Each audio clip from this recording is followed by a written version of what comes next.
नमस्कार मित्रों, आज कायदा की पाठशाला यूट्यूब चैनल में हम आईपीसी के सेक्शन 166 और 166 ए को कवर करेंगे। 166 ए की डेफिनेशन अगर हम पढ़े तो किसी व्यक्ति को हानि पहुंचाने के उद्देश्य से कोई राज्य सेवक कानून की जानबूझकर अवज्ञा करता है, और 166 ए को पढ़े तो राज्य सेवक कायदा द्वारा प्रस्तावित आदेशों की अवज्ञा करता हो। तो अगर 166 की अगर हम सजा का प्रावधान देखें तो कोई राज्य सेवक अगर किसी व्यक्ति को हानि पहुंचाने के इरादे से जानबूझकर कायदे की अवज्ञा करता हो तो उससे 1 साल की सादी कैद या दंड या दोनों की सजा का प्रोविजन है। और राज्य सेवक कायदा द्वारा प्रस्तावित आदेशों की अवज्ञा करे तो उसे 6 महीने की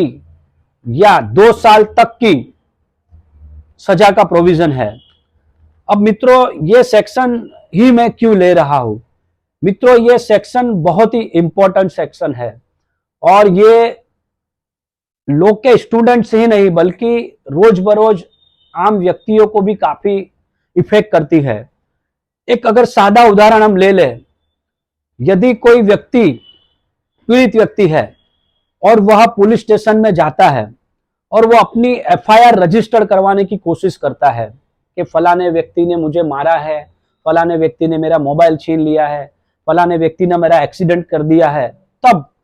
जब वो पुलिस स्टेशन जाता है तो वहां के पुलिस इंचार्ज उनकी एफआईआर लेने से मना कर देते हैं। उनको काफी धक्के खिलवाते हैं, कौन से एरिया में हुआ था, भाई तुम्हारी फरियाद लेने पात्र नहीं है, जाओ वकील श्री से फरियाद लिखकर लाओ। तो मित्रों, मैं इसे कायदा की अवज्ञा मानता हूं। क्यों मानता हूं? क्योंकि इसके पीछे एक कारण है। अगर आप Lalita Kumari versus state of Uttar Pradesh and others का 2013 का अगर आप जजमेंट देखें, उसको ध्यान से पढ़े, तो उसमें कोर्ट ने 111 नंबर के पेरा में अपना जो जजमेंट है उसका कंक्लूजन डायरेक्शन दिया है। वो डायरेक्शन को अगर मैं पढ़ूं तो registration of FIR is mandatory under section 154 of the code if the information disclosed commission of a cognizant offense and no preliminary inquiry is permissible in such situation।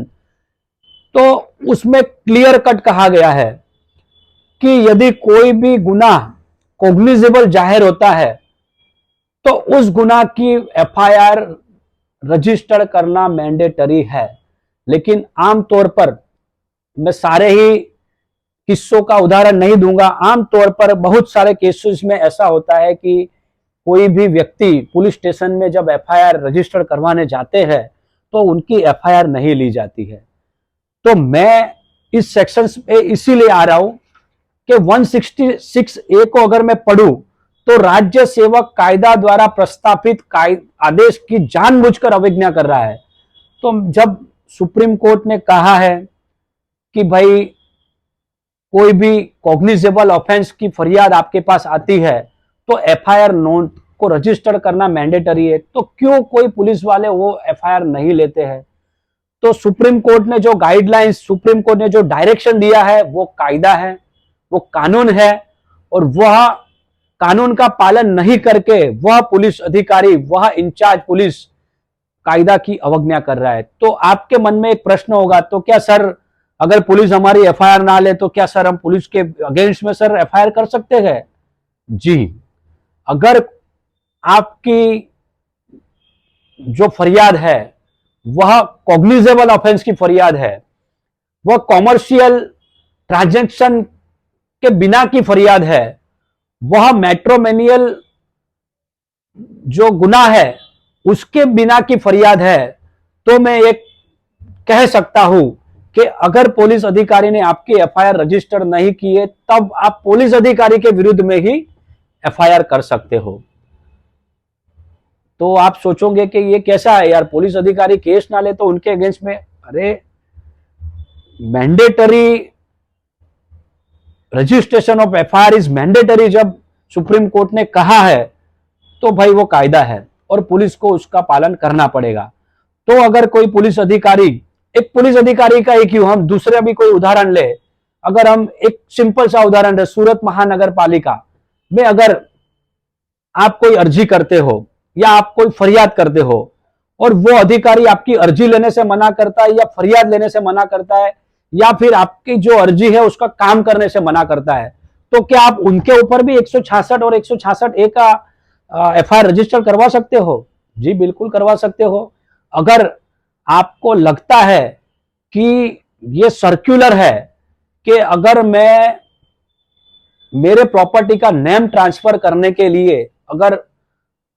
कोई आकारणी अधिकारी को, सर्वेयर को मैं एक अर्जी करूं और वो अर्जी के अनुसंधान वो 1 महीने के अंदर उसने वो अर्जी का निकाल कर ही देना चाहिए, या तो मेरा नाम चढ़ जाना चाहिए या अगर मेरा नाम ना चढ़े तो वो नाम क्यों नहीं चढ़ा उसका कारण की लिखित वो आपको रिवर्ड में आपको देना चाहिए। तो अगर कायदा द्वारा ये प्रस्तावित सिद्धांत है कि भाई 1 महीने, ये मैं आपको उदाहरण दे रहा हूं कि भाई 1 महीने के अंदर ये काम हो ही जाना चाहिए और वह अधिकारी जानबूझकर अगर वो आपका काम नहीं करता है तो मित्रों उनके अगेंस्ट में भी आप नियरेस्ट पुलिस स्टेशन में जहां उसकी जुरिडिक्शन लगती है वहां 166A के मुताबिक केस कर सकते हो। तो मित्रों एकदम आसान तरीके से मैंने आपको 166A समझाया कि कोई भी राज्य सेवक किसी को हानि पहुंचाने के इरादे से, ये हानि ही है ना हमारी, कि हमारी अगर वो एफआईआर रजिस्टर ना करने से हमें वो जो सामने वाला पक्ष है वो और हमें त्रास दे सकता है और हमें शारीरिक मानसिक ईजा, शारीरिक मानसिक वो ईजा हमें पहुंचा सकता है, शारीरिक मानसिक वो हमें इफेक्ट हमें कर सकता है, फिर भी पुलिस हमारी फरियाद नहीं ले रहे। दूसरे उदाहरण में अगर मैं लूं कि सूरत महानगर पालिका के अधिकारी को पता है कि भाई ऊपर से ऐसा सर्कुलर है कि मुझे ये काम करना ही है और फिर भी वो किसी कारण से वो काम नहीं कर रहा है, तब भी आप उनके अगेंस्ट में 166A के तहत एफआईआर कर सकते हो। और अगर पुलिस उसकी एफआईआर नहीं लेती है तो आपको कहां जाना है? तो आपको उनके ऊपरी अधिकारी यानी कमिश्नर ऑफ पुलिस या सुपरिटेंडेंट ऑफ पुलिस के पास जाके एफआईआर करने के लिए अर्जी करनी है और वहां भी अगर आपकी कार्यवाही ना हो तो आप ऑब्वियसली कोर्ट जा सकते हो और उसके लिए मुझे अलग से वीडियो बनाना पड़ेगा कि